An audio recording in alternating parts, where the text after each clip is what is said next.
नमस्कार. 2-3 दिवसापूर्वी कलकत्त्यामध्ये कर हॉस्पिटलमध्ये, हे सरकारी रुग्णालय आहे, त्या ठिकाणी एका महिला डॉक्टरवर बलात्कार झाला. एका पेशंटनंच तो बलात्कार केला रात्रीच्या वेळी. नुसता बलात्कार केला नाही, ते तिच्या शरीरावर देखील, त्या शरीराची देखील विटंबना केली, मृतदेहाची विटंबना केली. आणि यावरनं संपूर्ण देशामध्ये प्रचंड उद्रेक हा निर्माण झाला. देशभरातले सगळ्या ठिकाणचे डॉक्टर्स रस्त्यावर उतरले त्या घटनेच्या निषेधार्थ. राहुल गांधींनीही त्या घटनेचा निषेध केलेला आहे. योग्य केलं, घटनेचा निषेध केला. पण त्याच्याच थोडं आधी 30 जुलैला अयोध्या मतदारसंघामध्ये 15 वर्षाच्या एका अल्पवयीन बालिकेवर मोईत खान नावाच्या एकानं बलात्कार केला. 15 वर्षाची मुलगी. त्यावरही देशभरामध्ये संताप निर्माण झाला. हा जो बलात्कार करणारा कार्यकर्ता होता, हा समाजवादी पक्षाचे तिकडचे खासदार यांचा जवळचा असलेला असा हा मोईत खान. आणि त्यानंतर लागोपाठ ह्या घटनेचा राग शांत होतोय न होतोय तोच कनौज येथे समाजवादी पक्षाचाच एक महत्वपूर्ण कार्यकर्ता अखिलेश यादव यांचा अत्यंत जवळचा.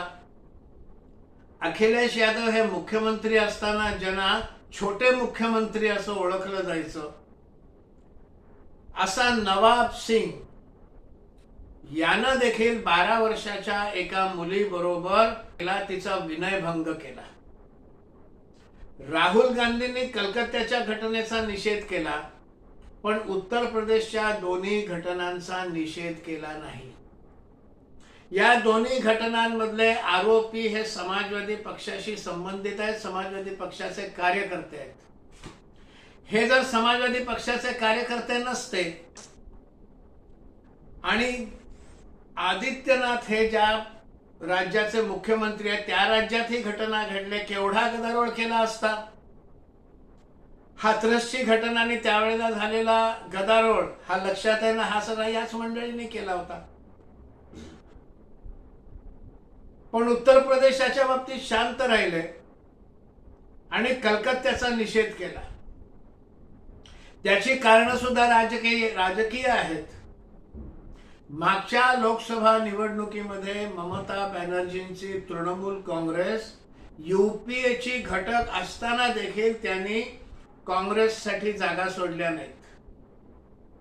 मागच्या लोकसभेमध्ये विरोधी पक्ष नेते असलेले अधीर रंजन हे काँग्रेस पक्षाचे उमेदवार म्हणून उभे होते. त्यांना देखील तृणमूल पक्षानं हटवलं, तृणमूल काँग्रेसनं हरवलं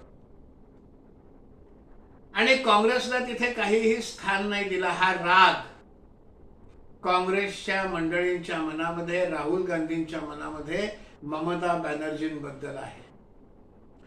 आणि ही संधी साधून त्यांनी ममता बॅनर्जींची टीका केलेली आहे, घटनेची टीका केलेली आहे. उत्तर प्रदेशच्या बाबतीत मात्र प्रकरण वेगळं आहे. समाजवादी पक्ष हा त्यांचा मित्र पक्ष आहे. मित्र पक्षाचे 2 कार्यकर्ते त्याच्यामध्ये आरोपी आहेत. संसदेमध्ये राहुल गांधी आणि अखिलेश यादव एकमेकांना समर्थन देत असतात, सांभाळून घेत असतात. अशा परिस्थितीमध्ये समाजवादी पक्षाच्या कार्यकर्त्यांनी केलेल्या कृत्याबद्दल समाजवादी पक्षाची टीका कशी करणार? म्हणजे राजकारणाची सोय बघून त्यांनी टीका करायची किंवा नाही करायची असं ठरवलेलं आहे.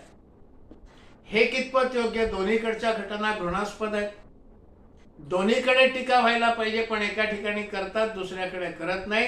याचं कारण एका ठिकाणी राजकीय वैमनस्य आहे, दुसऱ्या ठिकाणी राजकीय मैत्री आहे.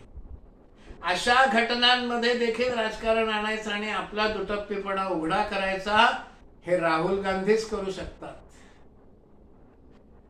हा व्हिडिओ आपल्याला जर आवडला असेल, विचार जर पटला असेल, तर कृपा करून शेअर करा, लाईक करा आणि चॅनल सबस्क्राईब करा.